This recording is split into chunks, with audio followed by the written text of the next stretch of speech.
Hello, friends. It is December 31st, which means it is almost 2024. That is definitely something. Today, we're going to be talking about all the books we're going to read in January. Not all of these are certain. Some of them are like this or that. And then a lot of the things we're reading are for a readathon, which I will tell you more about in a minute. I have pulled out all the books, and they are behind me, and it is time to talk about January reads. So in the month of January, there's a readathon called the TBRathon going on. It is hosted by someone. Oh no! It is hosted by Leandra, the TBR Zero, and I will leave all the links that you need to participate or to learn more about the readathon in the description. A quick rundown though, there are about 5, I think, different games that the creator made. And you get to pick which game you feel like playing, and then during the month of January, you play the game. I picked the TBR trail map specifically, and I'm not going to go through all of the choices, but I know there's like a bingo, and there's a chain thing. I don't know, there's a bunch of stuff. But what I picked was the trail map. If you look at our handy dandy map, which is either right there or there's a link to it in the description if I'm lazy. The route that I am taking is from the car to the bookstore. So I will be going to red 1, orange 1, blue 2, yellow 2, yellow 3, blue 3, and the bookstore. The story is basically that like your car broke down on the way to the bookstore, so now you have to like go through treacherous terrain to get there. I am very excited for this. I think it's such a cute, fun little idea. For stop 1, it's the active volcano, and the prompt is climate fiction. So I have 2 options for this one. We are either going to be reading Love in the Time of Global Warming or The Light Pirate. Love in the Time of Global Warming is by Francesca Leah Block. The Light Pirate is by Lily Brooks Dalton. They're both about climate change after global warming, I'm pretty sure. So they work perfectly for the category. I know that this is an LGBT book, and I don't know much more about it. I kind of want to keep it that way. But The Light Pirate, I could tell you a little bit about. The Light Pirate is about a family who lives in Florida. There's a baby girl and her 2 older brothers, her mother and her father, I believe. I could be totally wrong. Climate change is causing the water levels to rise, and Florida is going bye-bye. It follows the main character, Wanda, the little girl, from birth through an unusual childhood to adulthood, while Florida is going bye-bye around her. I believe that her father and brother maybe die in the storm that like is like the catalyst storm that really starts all of this. And that's all I know about this book. But I kind of like going into books not knowing much about them. I'm Carter, by the way. I don't think I said that. Damn it. I'm leaning towards this book because I do know what it's about a little bit. And I know I literally just said that I like to go into books not knowing what they're about. But it's daunting at the same time for someone who is in a pretty bad reading slump and has been for at least a decade. Should I figure out what this is about, or should I just read this one? If I'm feeling super spicy gay, maybe I'll read this one instead. I don't know. You'll have to wait and see at the end of the month when I post my wrap up. But we are leaning towards this one. Okay. Oh, I ripped it. Okay. Our next stop on the trail is Cottagecore. We're at a little cottage, and it's cozy vibes for the prompt. Got a couple books for this one. Now, before you say anything, cozy does not necessarily mean happy. It just means cozy. My first option for a cozy book is Finley Donovan is Killing It. This is a cozy mystery by Ellie Kazumono. It is about a single mother going through a divorce. She is a fiction writer, and I believe that while talking to her agent, somebody overhears her and believes that she's plotting a murder and then tries to hire her to kill their crazy husband. This book is supposedly super fun. The series is supposedly a good read. I've been wanting to get into cozy mysteries, so this is definitely an option. Somebody else in the system is reading this, though, so it might not happen. Speaking of the system, if you don't know what DID is, I would look it up before you get too far into our channel. It really doesn't come up in our very first video, and it's going to come up probably minimally in this video, but in videos going forward, like vlogs and stuff, You're gonna want to know what DID is, or you're gonna be very confused. Maybe you like to be confused. I don't know you, but I'm just suggesting. Next up on our list of cozy options is Anne of Green Gables. This is by L.M. Montgomery. I mean, I don't even know what this is about, and it's a classic, but I own it. You're going to learn very quickly that we have a problem. And the problem is just buying things. Ooh, pretty book. Buy book? Know what book about? Probably not. Read book in near future? Probably not. Hoard book anyway? Absolutely. This one doesn't have a dust jacket. This is The House in the Cerulean Sea by T.J. Klune. Oh my god. The boycott. I forgot about the boycott that's going on right now against St. Martin's Press. I don't think any of these are St. Martin's Press books, but if I find a St. Martin's Press book while I'm doing research and editing the video, I will cut it out of the video, just so you know there might be something missing or something might feel kind of weird, like a weird jump cut. If that's the case, it's because I mentioned a book that I wasn't supposed to mention. We stand against St. Martin's Press and their silence. Okay, anyway, House in the Cerulean Sea. This definitely counts as like a cozy fantasy, I think. It's about a man who works for the government to basically help to conceal the identities of magical individuals, like minors specifically, and to keep tabs on magical adults that live in our world. It's an urban fantasy. He gets assigned a new case working with kids when he's used to working with adults and also from afar, and he has to go be like in the home with the orphans, and it's gay, it's soft. I don't know anything else. So there you go. Somebody in the system has also read part of that one and is in the middle of it and actively reading it very, very slowly. So I might not be able to read that one either because I don't really want to piss off Angie.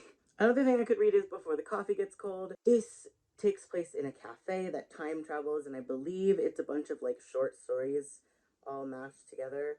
And maybe they intertwine or something, but it's just a bunch of different people going to this cafe and then like traveling in time. That sounds really exciting, and also I've heard it's really sad. But you know what? Like I said, it doesn't have to be happy to be cozy. It just has to be cozy to be cozy. And coffee shop that time travels sounds cozy to me.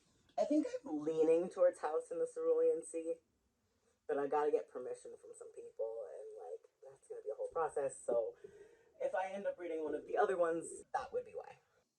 For Blue 2, we have Beware La Llorona. Spooks, Legends, and Hauntings is the prompt. For this one, I'm already sure what I'm going to be reading. And that is The Call by Peter O'Gillen. This is a book about the Shadee, which is an Irish legend. I believe that the Irish, like, once long ago banished them from Ireland and into the sea. And it's basically about them coming back from the sea and creating their own scary dimension and then kidnapping all the children and hunting them for sport. So I think that that is a nice, spooky, haunty, legendy. It's got all the things. It's gonna be good. I already started reading this a little bit, and it's like really good. It's really well written. It's really interesting of a concept. I can't wait to read more. I can't wait to read more. And I can't believe I have to wait till the third book of the month to read it. It's a travesty of maximum proportions. I don't know what that accent was. Next, we have Secluded Cabin, which the prompt for is an isolated setting. I'm also already sure what I'm reading for this, and that is going to be Circe. I don't know absolutely anything about the legend of Circe or the mythology behind Circe. I don't know anything about this book. I'm assuming it has an isolated setting because when I looked up books with isolated settings, this came up on all the lists. So I just kind of picked it because I had it, and this book, guess what, does not belong to me. I'm gonna read it though, and if Holly wants to eat me, she'll have to go through my husband's first. What's next? What's next? Yellow 3. Yellow 3 is Message in a Bottle. We're on a little beach. We're reading a little mystery. That's the prompt. I have a bunch of choices for this one. Did I say that this was by Madeline Miller? And this is by Toshikazu Kawaguchi. I can read Japanese in English a little bit. Katakana? Hiragana? Kanji? I'll look it up later. Anyway, my first option for mystery is The Other Black Girl. Why is my camera shaking? The Other Black Girl by Zakia Delilah Harris. Not a girl, but this story could be about me. I never, ever, ever read books about black main characters. I also never split people who are black in the headspace, but we don't talk about that today. So you know what? Maybe this will be good. A nice, not jar of mayonnaise read. And this is kind of what I'm leaning towards because I've been wanting to watch the Hulu series so badly. So I want to read the book first, obviously. In case I feel like watching a Disney series instead, we have The Mysterious Benedict Society, which is by Trenton Lee Stewart. Are you a gifted child looking for special opportunities? All I know is that, like, this orphan takes this test. Have I been telling you what the books are about? Yes.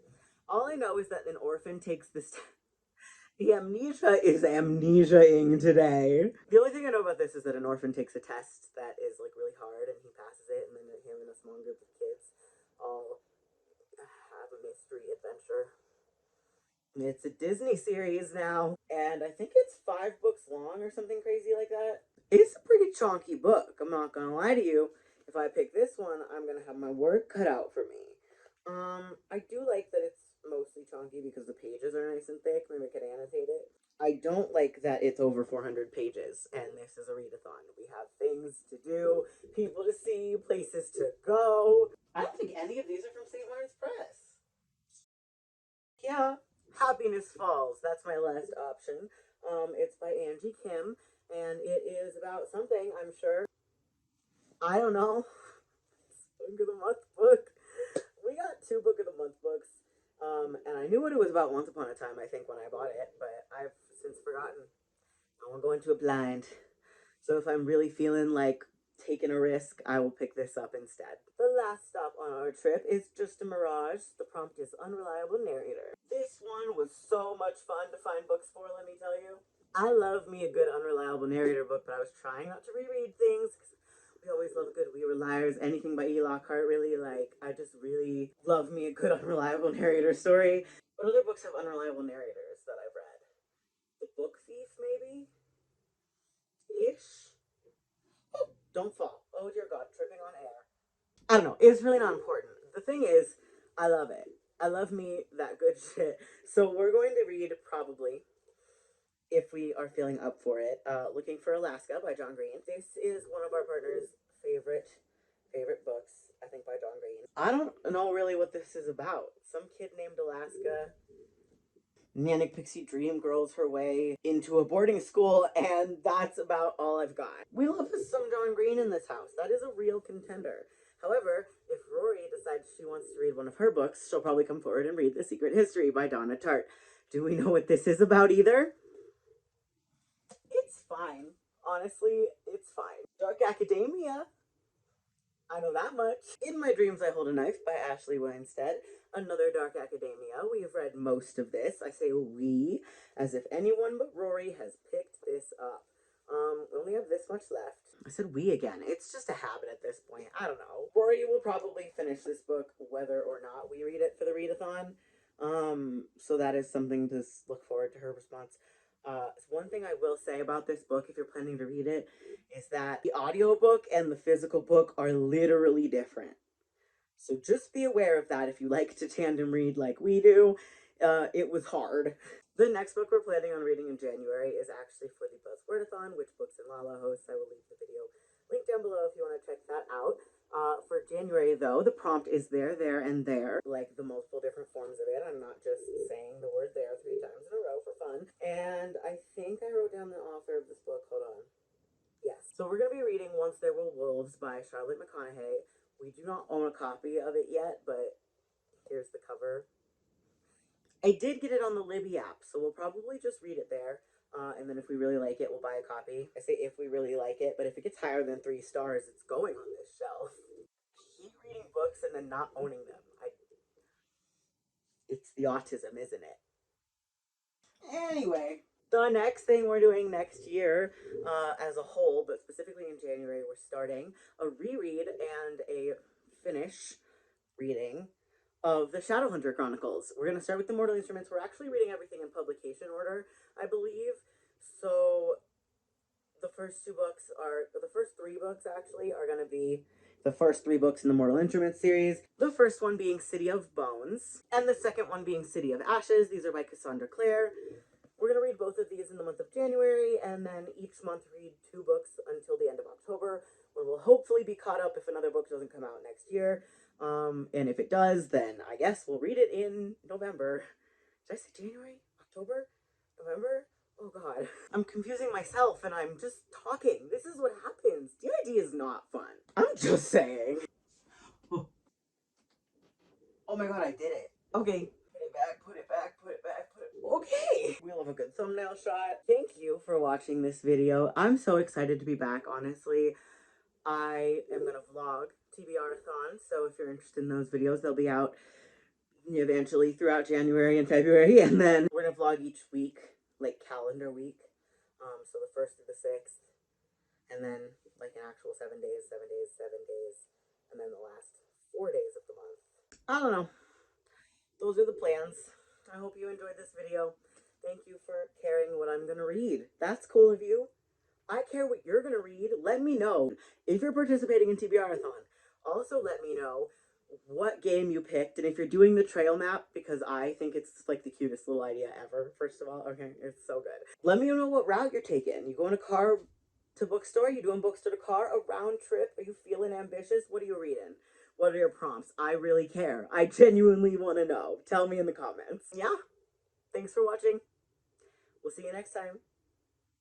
Happy January. Good luck to all you TBRathoners out there, and stay cheesy. Who said that? Bye.